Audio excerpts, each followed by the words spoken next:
मैं हबीब आलम अभी आप लोगों को बायोलॉजी का कैप्सूल प्रोग्राम लेकर आया हूँ। छोटे छोटे टॉपिक आपको कंटिन्यू दिया जाएगा नालंदा सिविल सर्विस की तरफ से, जिसमें पहला हमने ऐसे शुरू किया है हेमेटोलॉजी। बायोलॉजी का एक बहुत इंपॉर्टेंट चीज है, इसको बच्चे बहुत कम सीख पाते हैं और इससे क्वेश्चन को कई बार पूछा भी गया है। तो पहले बात जान लो कि हेमेटोलॉजी का मतलब क्या होता है। हेमेटोलॉजी का मतलब होता है स्टडी ऑफ ब्लड, रक्त का अध्ययन करना। हेमेटोलॉजी का अर्थ है रक्त का अध्ययन करना। तो एक क्वेश्चन जरूर रहेगा कि रक्त अध्ययन करने वाले विज्ञान को क्या कहते हैं, तो आप बता दीजिएगा हेमेटोलॉजी। यदि पूछता है कि हेमेटोलॉजी का जनक कौन है या फादर ऑफ हेमेटोलॉजी पूछता है, तो वैसे स्थिति में आप बता दीजिएगा विलियम ह्यूसन। इन्हीं को हम लोग फादर ऑफ हेमेटोलॉजी कहते हैं। अब प्रश्न बनता है कि ब्लड है क्या चीज। तो ब्लड जो है वह एक ऊतक है, टिश्यू है।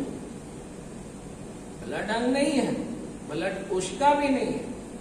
ब्लड क्या है, तो ग्रुप ऑफ सेल्स है, जिसको हम लोग ऊतक कहते हैं। लेकिन ये ऊतक है कैसा, तो यह लिक्विड फॉर्म में है, इसलिए इसको तरल ऊतक कहेंगे। और इसका काम है कनेक्टिविटी को बढ़ाना, इसलिए इसको हम लोग संयोजी ऊतक कहते हैं। तो सबसे पहली बात आपसे प्रश्न पूछता है कि ब्लड क्या है। तो ब्लड क्या है, तो एक ऊतक है। ब्लड क्या है, ऊतक। अब ब्लड घोल के रूप में है, तो ब्लड घोल तो है, लेकिन कैसा घोल है, तो यह कोलाइडी घोल का पायस रूप है। यानी क्या हुआ है, रक्त एक प्रकार का पायस है जो कोलाइडी घोल का रूप है। अब ब्लड का अगर हम लोग पार्ट की बात करें, तो ब्लड में दो पार्ट पाया जाता है। एक पार्ट जो उसका तरल भाग है, उस तरल भाग को हम लोग प्लाज्मा कहते हैं। ब्लड के तरल भाग को प्लाज्मा कहते हैं। और यह प्लाज्मा जो होता है टोटल ब्लड का लगभग 55 से 60% पाया जाता है। ये टोटल ब्लड का 55 से 60% पाया जाता है। और दूसरा पार्ट जो है सो वो ठोस पार्ट है। ब्लड के किसी ठोस पार्ट को हम लोग जीवित भाग भी कहते हैं। ब्लड का लिविंग पार्ट जो होता है वो उसका ठोस भाग है। और इस ठोस भाग अथवा जीवित भाग को हम लोग रक्त कणिकाएं कहते हैं, जिसको अंग्रेजी में कार्पसल्स कहा जाता है। और यही कार्पसल्स 3 है, आरबीसी, डब्ल्यूबीसी, प्लेटलेट्स। आरबीसी मतलब हो गया रेड ब्लड कार्पसल्स। आरबीसी का हुआ रेड ब्लड कार्पसल्स, जिसको हिंदी में हम लोग कहते हैं लाल रक्त कणिका।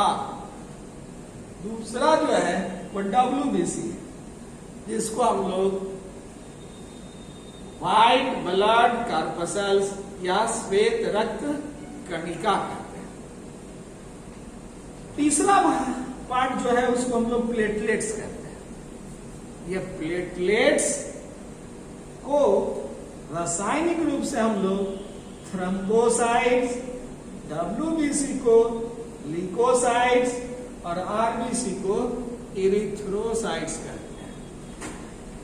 अगर ध्यान से देखिएगा और उसके शब्द पर ध्यान दीजिएगा, तो आपको लगेगा कि इरिथ्रो का मतलब होता है रेड और साइट का मतलब होता है सेल, इसलिए इसका नाम पड़ा है इरिथ्रोसाइट्स।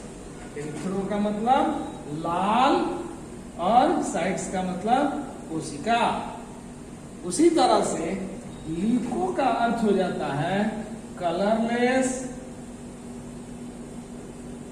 अर्थात व्हाइट और साइट्स का मतलब हो जाता है सेल्स। कोशिका, इसलिए यह लाल रक्त कणिका है और यह श्वेत रक्त कणिका है।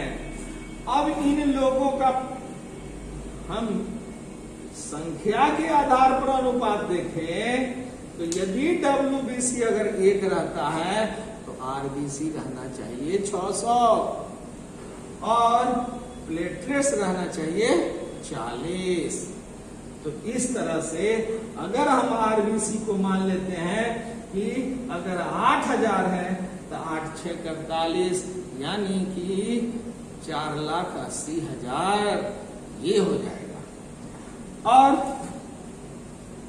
अगर 800 से 8000 से इसमें गुना कर दे तो 8 चौका 32 यानी कि लगभग 3,20,000 प्लेटलेट्स होना चाहिए। तो ये बात हो गई